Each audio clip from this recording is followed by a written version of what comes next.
पंजाब सरकार की ओर से आज दाना मंडी सरहिंद में एक सम्मेलन का आयोजन किया जाएगा। इस सम्मेलन में संयोजक अरविंद केजरीवाल और पंजाब के मुख्यमंत्री भगवंत सिंह मान शामिल होंगे। इस सम्मेलन में राज्य से जुड़े कई मुद्दों पर चर्चा होगी। कार्यक्रम को लेकर प्रशासन की तरफ से तैयारियां पूरी कर ली गई है और बड़ी संख्या में लोगों के पहुंचने की उम्मीद है।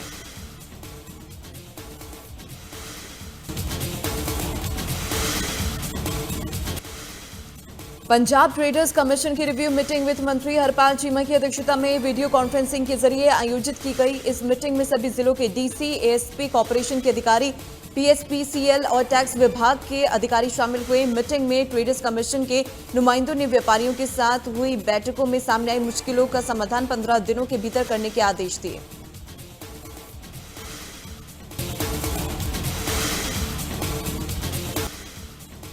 पंजाब सरकार की तीर्थ यात्रा योजना के तहत अलवंडी साबो के गांव मलकाना निवासी श्री अमृतसर साहिब के लिए ढोल बजाते हुए रवाना हुए। 70 सालों में पहली बार कई लोग अमृतसर साहिब के दर्शन करने जा रहे हैं। यात्रियों ने मुख्यमंत्री भगवंत सिंह मान का धन्यवाद किया और खुशी जताई।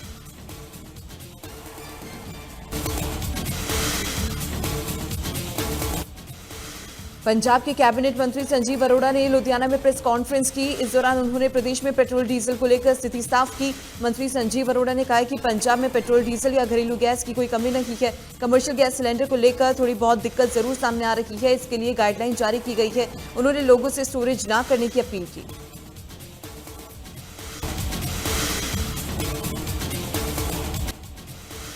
पंजाब में नशे के खिलाफ चलाए जा रहे युद्ध नशे के विरुद्ध अभियान के तहत पुलिस लगातार कार्रवाई कर रही है। इसी कड़ी में मुक्तसर पुलिस ने बड़ी कार्रवाई करते हुए 5 नशा तस्करों को गिरफ्तार किया। तस्करों के पास से 10 किलो 800 ग्राम अफीम बरामद की गई है। मामले की जानकारी देते हुए पुलिस ने बताया कि पकड़े गए तस्करों में 3 आरोपी फाजिलका और 2 आरोपी श्रीगंगानगर के रहने वाले हैं। फिलहाल पुलिस तस्करों से पूछताछ में जुटी हुई है और उनसे जुड़े नेटवर्क को भी खंगाला जा रहा है।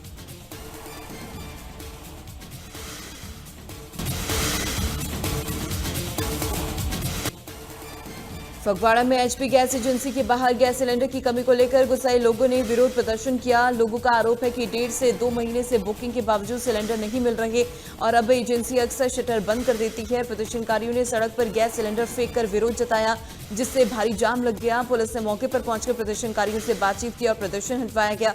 इस दौरान पुलिस इंस्पेक्टर ने कहा कि एजेंसी से साफ साफ तारीखें तय करने को कहा गया है ताकि लोगों को परेशानी न हो।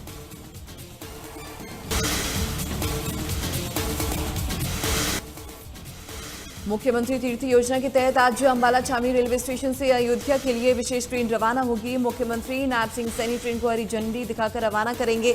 ये ट्रेन अंबाला, पंचकुला और यमुनानगर के पंजीकृत श्रद्धालुओं को अयोध्या यात्रा के लिए ले जाएगी। इस ट्रेन में सुरक्षा सुविधा के पुख्ता इंतजाम किए गए हैं, जिसमें रेलवे, जीआरपी, आरपीएफ अधिकारी तैनात रहेंगे। ट्रेन में लगभग 270 यात्रियों की बुकिंग की गई है, जो 31 मार्च को अयोध्या से वापसी करेंगे।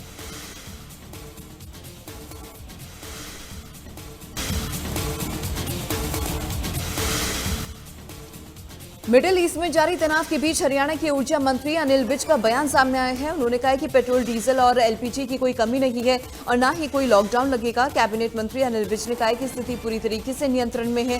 सरकार आपूर्ति सुनिश्चित करने के लिए सतर्क है। साथ ही उन्होंने लोगों से अनावश्यक भंडारण से बचने की अपील की।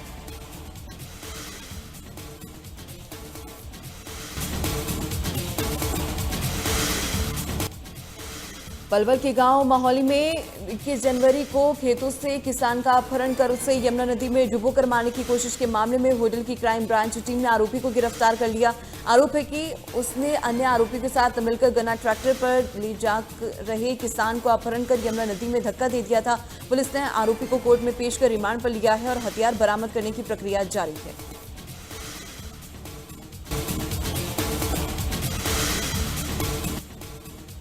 चंडीगढ़ में पेट्रोल पंपों पर फिलहाल पेट्रोल डीजल की कोई किल्लत नहीं है। लोग सामान्य दिनों की तरह ही पेट्रोल पंपों पर पहुंचकर अपने वाहनों में तेल डलवा रहे हैं। पेट्रोल डीजल की कमी को लेकर फैलाई जा रही अफवाहों पर लोगों ने मिलीजुली प्रतिक्रिया दी, लेकिन ज्यादातर लोगों ने कहा है कि तेल की कोई समस्या नहीं है और वे आसानी से पेट्रोल डीजल भरवा रहे हैं।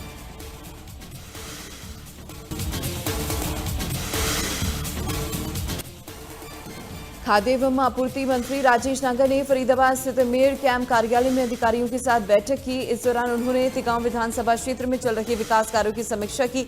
मंत्री राजेश नागर ने सीवर, सड़क और गली निर्माण को लेकर अधिकारियों को दिशा निर्देश दिए। साथ ही विकास कार्यों में तेजी लाने की बात कही। उन्होंने वार्ड पार्षद और अधिकारियों की ज्वाइंट कमेटी बनाने के भी दिशा निर्देश दिए, जो 15 दिनों में प्रगति रिपोर्ट दी।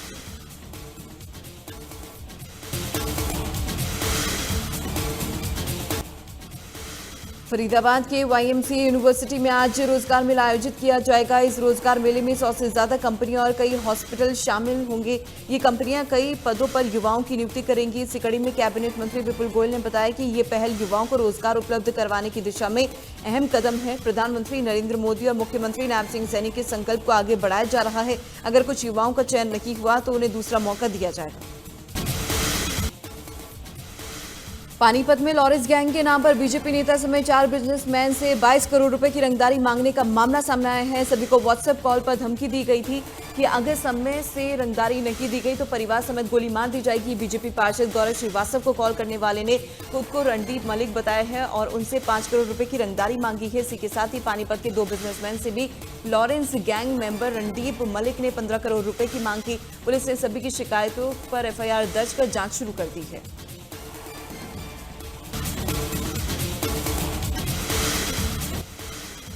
सोनीपत में ई-रिक्शा बनाने वाली फैक्ट्री में भीषण आग लग गई। आग लगने के बाद आसपास अफरा तफरी मच गई। स्थानीय लोगों ने आग की सूचना मिलते ही दमकल विभाग को मौके पर बुलाया। दमकल की 8 गाड़ियां मौके पर पहुंची और कड़ी मशक्कत के बाद आग पर काबू पाया गया। फिलहाल फैक्ट्री में आग के कारणों की जांच की जा रही है।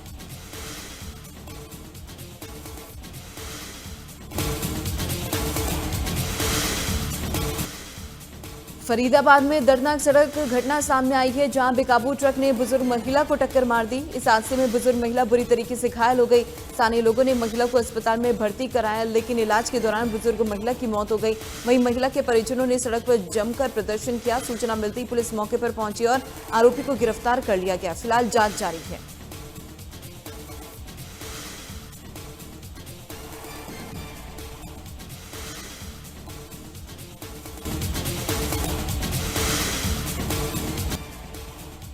गोहाना में बच्ची को किडनैप करने का मामला सामने आया है। आरोपी ने बच्ची को चॉकलेट का लालच देकर वारदात को अंजाम दिया। वारदात के बाद परिजनों ने बच्ची की गुमशुदगी की रिपोर्ट पुलिस में दर्ज कराई। इसी शिकायत के आधार पर पुलिस ने कार्रवाई करते हुए आरोपी को मयूर विहार से गिरफ्तार किया। पुलिस ने बताया कि बच्ची का मेडिकल टेस्ट कर उसे परिजनों को सौंप दिया गया है। आरोपी को कोर्ट में पेश कर रिमांड पर लिया गया। मामले की गंभीरता से जांच जारी है।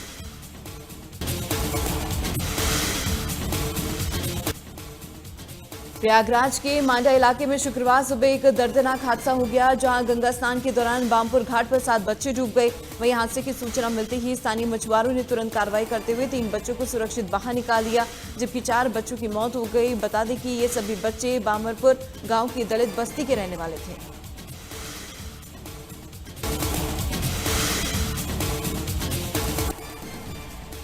उत्तराखंड में आगामी मानसून और चारधाम यात्रा को ध्यान में रखते हुए आपदा प्रबंधन विभाग पूरी तरीके से तैयार है। आपदा प्रबंधन सचिव ने बताया कि विभाग लगातार अपनी तैयारियों को पुख्ता करने में जुटा है। हाल ही में फॉरेस्ट फायर के संदर्भ में मॉक ड्रिल सफलतापूर्वक आयोजित की गई और जिला स्तर पर भी आपदा प्रबंधन की तैयारियों की मॉक ड्रिल की जा चुकी है।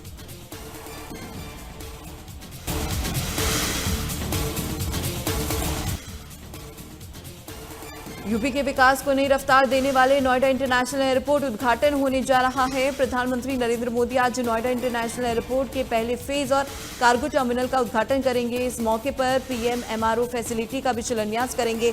इस मौके पर उत्तर प्रदेश के मुख्यमंत्री योगी आदित्यनाथ मौजूद रहेंगे। एयरपोर्ट के पहले फेज की परियोजना का निर्माण करीब 11,200 करोड़ रुपए की लागत से किया गया है। उद्घाटन के बाद प्रधानमंत्री एक विशाल जनसभा को संबोधित करेंगे, जिसमें लगभग 1 लाख लोगों के शामिल होने की संभावना है।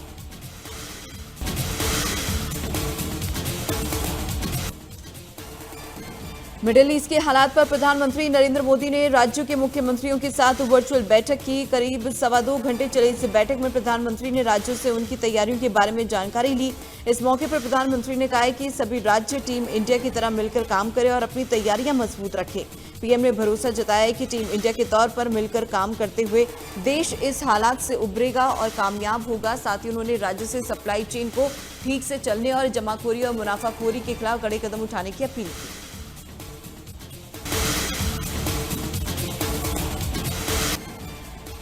भारत के मुख्य न्यायाधीश सूर्यकांत 4 दिवसीय लद्दाख दौरे पर हैं। लेह के खुशुक बकुला हवाई अड्डे पर अधिकारियों ने उनका गार्ड ऑफ ऑनर से सम्मानित किया।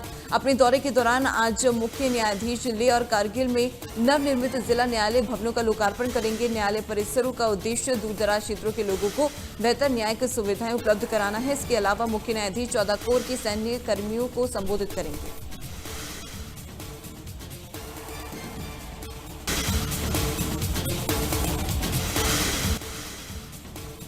केंद्रीय पेट्रोलियम मंत्री हरदीप सिंह पुरी ने एक्स पर पोस्ट कर कहा है कि वैश्विक अनिश्चितता के बावजूद सरकार ऊर्जा सप्लाई चेन और जरूरी वस्तुओं की आपूर्ति पर निगरानी रखे हुई है। प्रधानमंत्री के नेतृत्व में सरकार ये सुनिश्चित कर रही है कि इनकी आपूर्ति बिना किसी रुकावट की जारी रहे। साथ ही साथ कहा है कि हम हर चुनौती से निपटने के लिए तैयार हैं और भारत ने पहले भी वैश्विक संकटों में अपनी ताकत दिखाई है।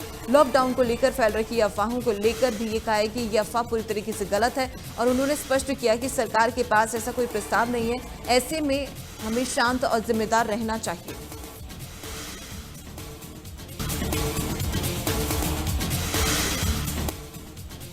अमेरिकी राष्ट्रपति डोनाल्ड ट्रंप ने ईरान युद्ध को लेकर बड़ा बयान दिया है। ट्रंप ने दावा किया कि ऑपरेशन एपिक फ्यूरी के जरिए ईरान की सैन्य क्षमताओं को पूरी तरीके से ध्वस्त कर दिया गया और अब वहां का शासन समझौते के लिए भीख मांग रहा है। ट्रंप ने अपने भाषण में कहा कि मिडिल ईस्ट अब ईरानी आतंक और न्यूक्लियर ब्लैकमेल से मुक्त होने के करीब है। उन्होंने कहा कि उनके नेतृत्व में अमेरिका इस कट्टरपंथी शासन से पैदा खतरे को कम कर रही है और ऑपरेशन एपिक फ्यूरी के जरिए ईरान की ताकत को तबाह कर रहा है।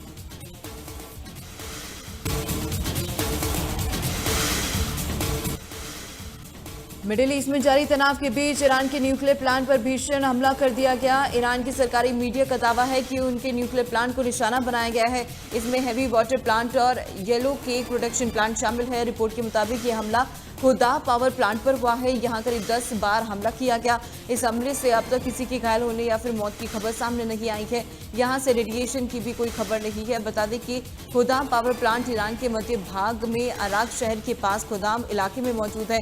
इस हमले के बाद IRGC ने अमेरिकी और इजरायली औद्योगिक कंपनियों और उद्योगों में काम करने वाले लोगों को तुरंत अपने कार्यस्थल छोड़ने की अपील की।